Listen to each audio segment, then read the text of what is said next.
মেয়েটি কৌতূহলবশত একটি চাবি সোনার তৈরি বিশেষ খাজে ঢুকিয়ে ধীরে ধীরে চাকা ঘোরাল। মুহূর্তের মধ্যেই তার সামনে থাকা রহস্যময় ধনবাক্সটি খুলে গেল।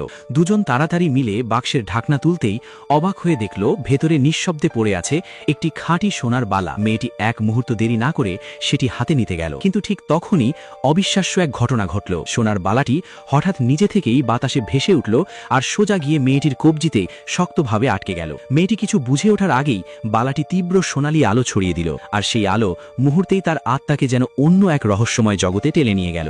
ভয়ে তার সঙ্গীরা দ্রুত তাকে ঝাঁকিয়ে জ্ঞান ফেরানোর চেষ্টা করল। পরিস্থিতি অস্বাভাবিক বুঝে তারা বালাটি খুলে ফেলতে চাইল, কিন্তু বালাটি যেন কবজির সঙ্গে স্থায়ীভাবে জোড়া লেগে গেছে।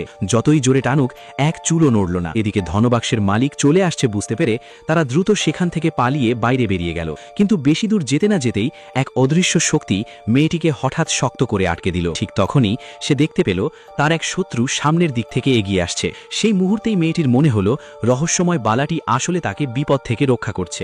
বালাটির আসল রহস্য জানার জন্য তারা মানচিত্র অনুসরণ করে পৌঁছে গেল একটি প্রাচীন গুহায়। তারা ভেবেছিল এখানেও হয়তো তারা কিছু মূল্যবান সম্পদ পাবে এবং সেগুলোকে তারা এই ফিফা সিজনে বেটন গেম থেকে টাকা দ্বিগুণ করবে। এখানে 14,000 টাকা বোনাস, সাথে নতুন লোক বেটন গেম ভার্সন 3, লিংক কমেন্টে। কিন্তু সেখানে গিয়ে তারা কয়েকটি বিশাল পাথরের মূর্তি ছাড়া আর কিছুই খুঁজে পেল না। সবাই যখন অবাক হয়ে চারপাশ দেখছিল তখন তাদের সঙ্গে থাকা ছোট্ট ছেলেটি কৌতূহলবশত একটি গোপন লিভার টেনে দিল। পরের মুহূর্তেই চারপাশের বিশাল পাথরের দেওয়াল ধীরে ধীরে বন্ধ হতে শুরু করল এবং সবাই গুহার ভেতর আটকা পড়ে গেল। সবচেয়ে ভয়ঙ্কর বিষয় ছিল সেই পাথরের দেওয়ালগুলো ক্রমশ তাদের দিকেই এগিয়ে আসছিল। প্রাণপণ চেষ্টা করেও কেউ সেগুলো থামাতে পারছিল না। ঠিক তখনই দলের এক ছেলে গুহার মাঝখানে থাকা একটি রহস্যময় কঙ্কাল আকৃতির পাথরের কাঠামো দেখতে পেল।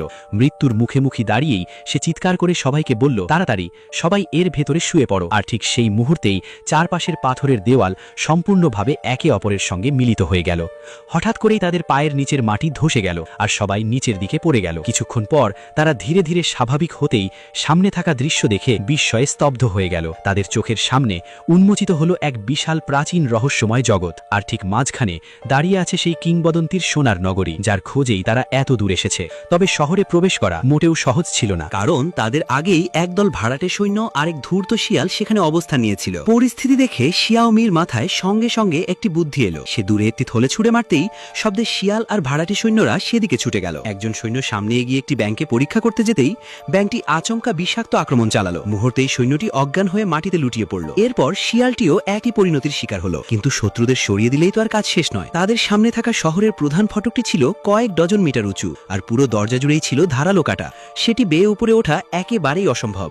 সবাই যখন কি করবে বুঝে উঠতে পারছিল না, ঠিক তখনই চাঁদের আলো এসে পড়ল একটি পাথরের টাইলের উপর। সঙ্গে সঙ্গে সেখানে কয়েকটি রহস্যময় নকশা ভেসে উঠল।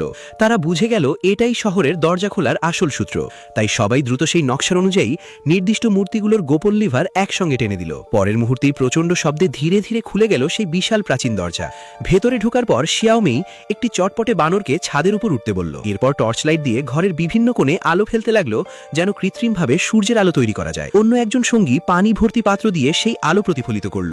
সব আলো একসঙ্গে দরজার উপর পড়তেই বহু শতাব্দী ধরে বন্ধ থাকা পাথরের দরজাটি ধীরে ধীরে খুলে গেল। কিন্তু আনন্দ করারও সুযোগ তারা পেল না। হঠাৎ দরজার ভেতর থেকে বেরিয়ে এলো এক বিশাল আকার মাকড়সা। এর চেয়েও ভয়ঙ্কর ব্যাপার হলো তাদের মাথার উপরের ধারালো কাঁটাগুলো ধীরে ধীরে নিচে নামতে শুরু করলো। জীবন মৃত্যুর সেই সংকটময় মুহূর্তে সবাই দ্রুত দরজার ভেতরে ঢুকে পড়ল। কিন্তু শিয়াওমি এক মুহূর্ত দেরি করে ফেলায় দরজার মাঝে আটকে গেল।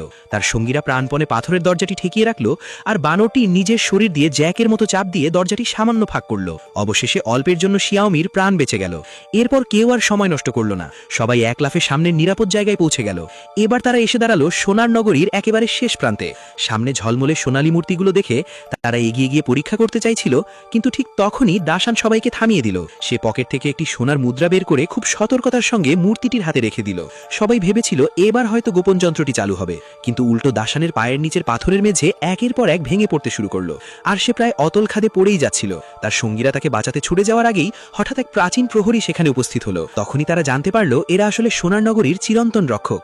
পরিস্থিতি ভয়াবহ হয়ে উঠতেই শিয়াওমি দ্রুত জানালো তারা শুধু সাধারণ অভিযাত্রী, কিন্তু প্রহরী শর্ত দিল আগে মূর্তির ধাঁধার সমাধান করতে হবে, না হলে তাদের কাউকে জীবিত ফিরতে দেওয়া হবে না। শিয়াওমি কোনো সময় নষ্ট না করে একটি পাত্র ভর্তি পানি নাড়িয়ে ধীরে ধীরে সেই পানি মূর্তির হাতে ঢেলে দিল। অবাক করার মতো বিষয়, সঙ্গে সঙ্গেই গোপন যন্ত্রটি সক্রিয় হয়ে গেল। পাথরের দরজাটি ধীরে ধীরে খুলতেই তাদের সামনে ভেসে উঠল অপরূপ ঝলমলে দৃশ্য। কিন্তু সেই আনন্দ বেশিক্ষণ স্থায়ী হলো না। দাসানের একসঙ্গী গোপনে মূর্তিটি চুরি করে নিল, আর তার এই একটি ভুলেই পুরো সোনার নগরী প্রচণ্ডভাবে কেঁপে উঠল, আর মুহূর্তের মধ্যেই ধসে পড়তে শুরু করলো। ভিডিওটি ভালো লাগলে দ্রুত লাইক করে দিন, আর পার্ট 2 চাইলে কমেন্টে জানিয়ে দিন।